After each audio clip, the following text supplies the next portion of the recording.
Assalamualaikum warahmatullahi wabarakatuh. Selamat datang kembali di channel YouTube Utas.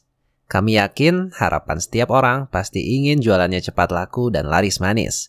Kamu juga kan? Namun, pada kenyataannya tidak selalu seperti itu. Ada penjual yang begitu buka toko, jualannya langsung laris. Namun tidak sedikit pula yang sudah berhari-hari jualan, tapi tak kunjung ada yang beli. Pertanyaannya, mengapa bisa seperti itu? Nah, pada video ini kita bersama-sama akan mempelajari nih, alasan kenapa sih produk atau jasa yang kamu jual tidak ada yang beli. Untuk itu, tonton videonya sampai habis ya, dan jangan lupa untuk like dan subscribe. Oke, mari kita mulai saja pembahasannya. Ada beberapa alasan mengapa produk atau jasa yang kamu jual tidak ada yang beli. Di antaranya, salah menentukan target market, produk atau jasa tidak sesuai dengan kebutuhan dan keinginan pelanggan, user experience atau pengalaman belanja yang buruk, customer service tidak responsif, dan calon pembeli tidak kenal siapa kamu. Mari kita bahas satu persatu. Yang pertama yaitu salah menentukan target market. Alasan pertama dan yang paling menentukan mengapa jualan kamu tidak ada yang beli adalah salah target market ini. Target market adalah sekelompok orang yang menjadi target penjualan kamu di mana mereka mempunyai peluang yang besar untuk membeli produk atau jasa yang kamu jual.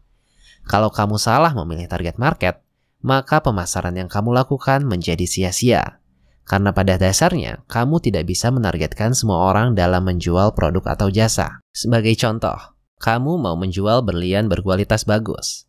Karena salah memilih target market, maka penempatan tokonya juga bisa salah. Dengan pertimbangan harga sewa yang murah, kamu membuka toko di pasar tradisional. Memang ada yang tertarik melihat dan masuk ke dalam toko.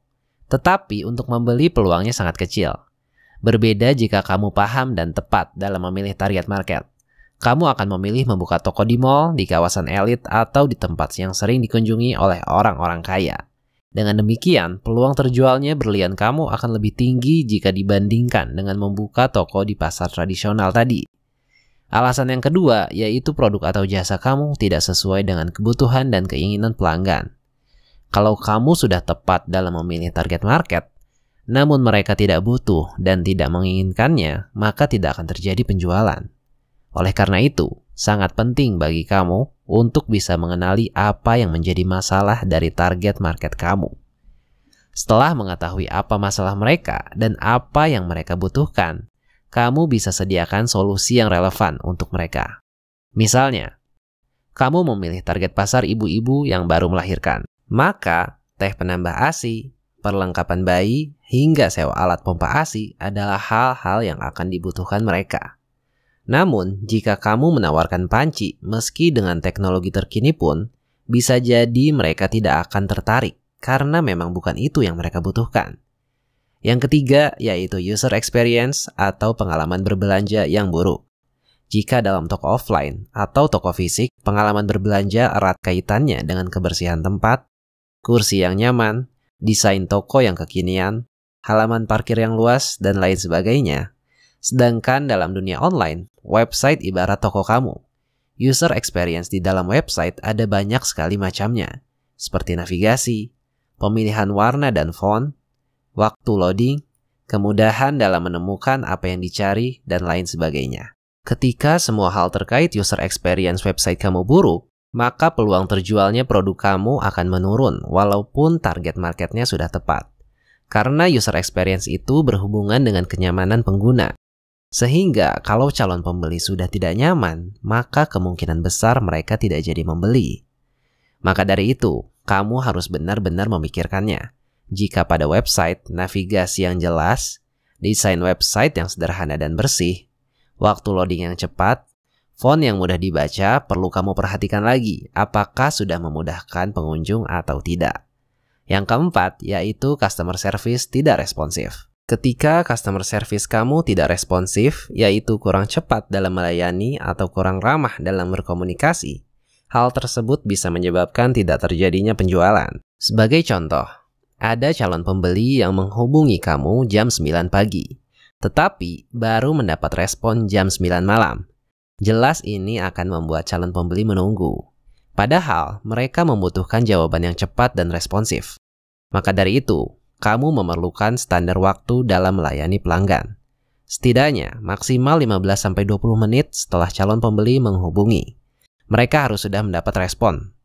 Dengan pelayanan yang baik, kamu bisa meningkatkan kepercayaan orang untuk membeli produk atau jasa yang kamu miliki. Yang kelima, yaitu calon pembeli tidak kenal siapa kamu. Sangat penting calon pembeli untuk mengenal siapa kamu sebelum dia membeli. Ketika calon pembeli mengenal kamu, maka kepercayaan mereka untuk membeli produk atau jasa yang kamu jual akan tinggi tentunya. Supaya calon pembeli mengenali siapa kamu, paling tidak ada 3 cara yang bisa dilakukan.